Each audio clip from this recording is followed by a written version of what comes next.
obviously have on Friday night, came out early Saturday morning. I actually got a call. Big Vito called me at 3:30 in the morning and asked if I had heard anything, and I hadn't at that time. But Andrew Test Martin passed away on Friday night at his apartment in Florida.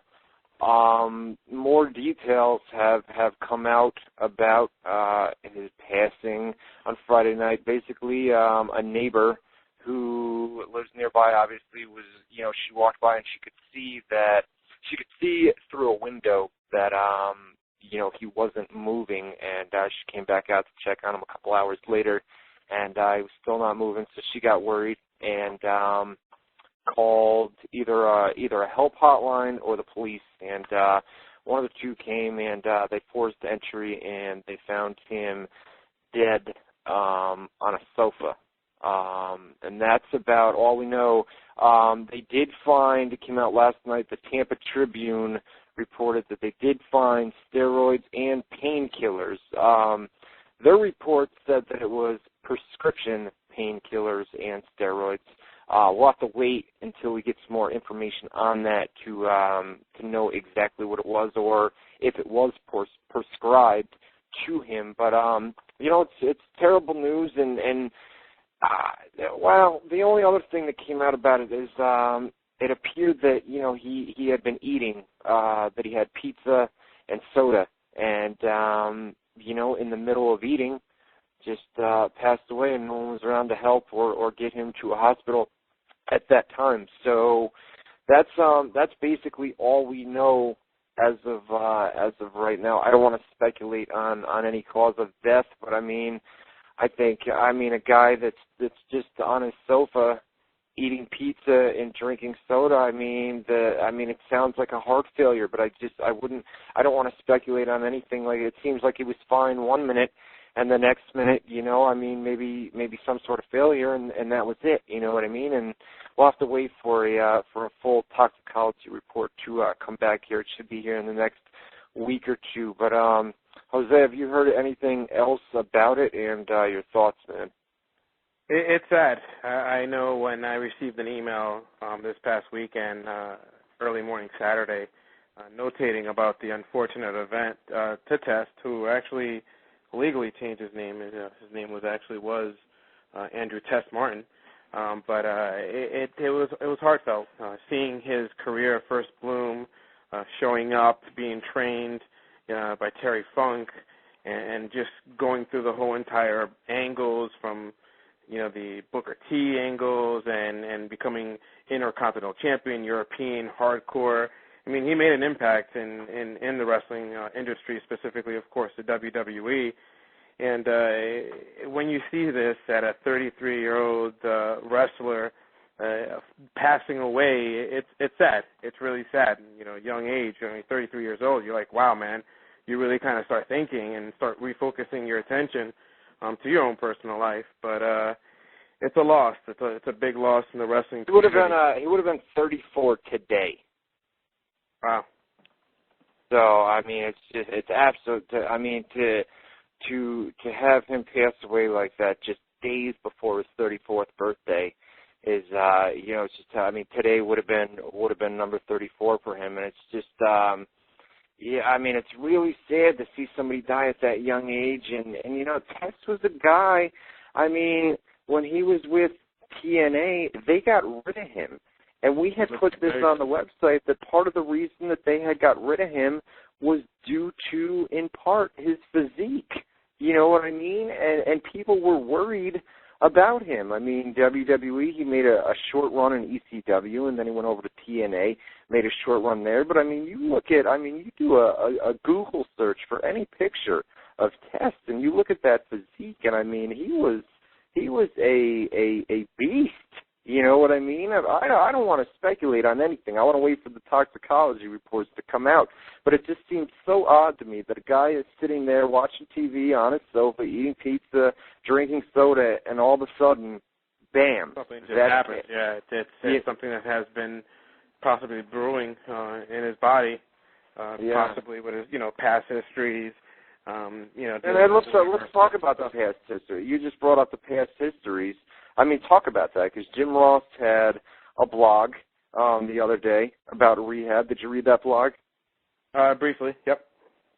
Just that he was in rehab. He was in rehab for a drug and alcohol rehab program, and took up WWE's offer. Kevin Nash actually came out and spoke and said that he was one of the main guys that helped get Andrew into the rehab program. And from all accounts, he was attending the meetings, and everything was well. He was good on sobriety, but then you find out that he had prescription pills and prescription steroids in his home. It's an automatic assumption. The TMZ of the world. I mean, I think there was an article from, I guess, Seth, maybe, I think. He's a former writer, saying that it's in the WWE. Oh, yeah, Seth Mates from Newsday.com is who you're talking about. Yeah, that's a little too much. To come out and just say that, knowing the fact that the guy hasn't been employed for about a year and a half. Yeah, but have you read Seth's columns at all? He's an excellent writer, to be honest with you. Dude, he's an excellent writer, but he's also a disgruntled former employee. And that's exactly what I was going to say. And he has a lot of anger. Yeah, he has a lot of anger, and in all his blogs, whenever there's a death in pro wrestling, he automatically resorts to that same sort of blog that he wrote about, Andrew Tesman, steroids in pro wrestling, this and that.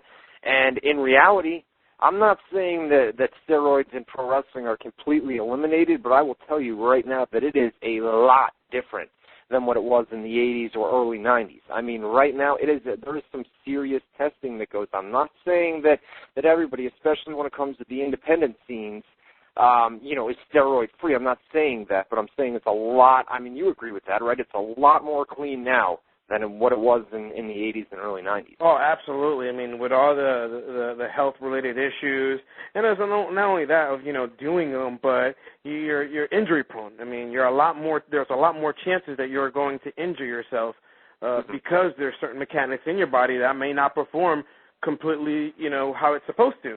And because of that, these injuries occur a lot more, and it's another reason why they implemented these tests, is to make sure that these guys are healthy, that they're committed, and that the WWE is investing a lot of their time and money into a character or an individual that that lives a clean, or at least tries to live the best clean life that they can. Mm-hmm. Perfect example, CM Punk. Yeah, I mean, CM, and he is so well liked by people within WWE, by the Vince and Stephanie. Sponsorship all over it. Oh, they love it. I mean, they love a guy like that, somebody that's clean. I don't know about the tattoos. I mean, he's got quite a bit, but he came in with those tattoos, you know what I mean? So, right. But a guy like that, they love a guy that's cleaned up. I'm trying to find, here we go. Let me pull this up here. Andrew's father had a few things that he said here. As far as the rehab was concerned, he says he was putting up a real fight. He was here at Christmas, and he was just great. We had a great time, January, February, March. He phoned. We had great chats about a lot of things, and he knew it was going to be a struggle with him forever, but he was willing to go with it, and that's the drug rehabilitation program that he had entered. So what else here from his father? He says there has been an autopsy. There was no trauma to his body, and they don't suspect foul play. Let me see. One other thing is his father notes this. We don't know what happened. I guess we'll never know. He was actually going to France on Monday to wrestle. So yesterday he was scheduled to take a flight overseas and was to work for some promotions over in France, it says here, from his father. He says, we had been talking to him. His sister had been talking to him on Monday. Another friend sent him an email on Tuesday. And that's about it. His father says he applied to take a course as a personal trainer beginning in April. He thought that was maybe the route to go. Of course, he never got the chance to try that. So, really, a really, really sad situation. I still have Andrew's email saved in my draft box here from about a year and a half ago. Only spoke to him once through email, but other than that, just a guy that was well liked. I mean, guys like JBL and Eric Bischoff, Kevin Nash, Trish Stratus, Candace Michelle on a blog today. Lots and lots of people have nothing but good things to say about this guy. So it really seems like it's tragic, man. I mean, you never want to see somebody, especially at a young age of 33. I mean, it's just, today would have been, like we said, his 34th birthday. And it's a sad situation, to say the least, man. You have anything else to add on that? Nah,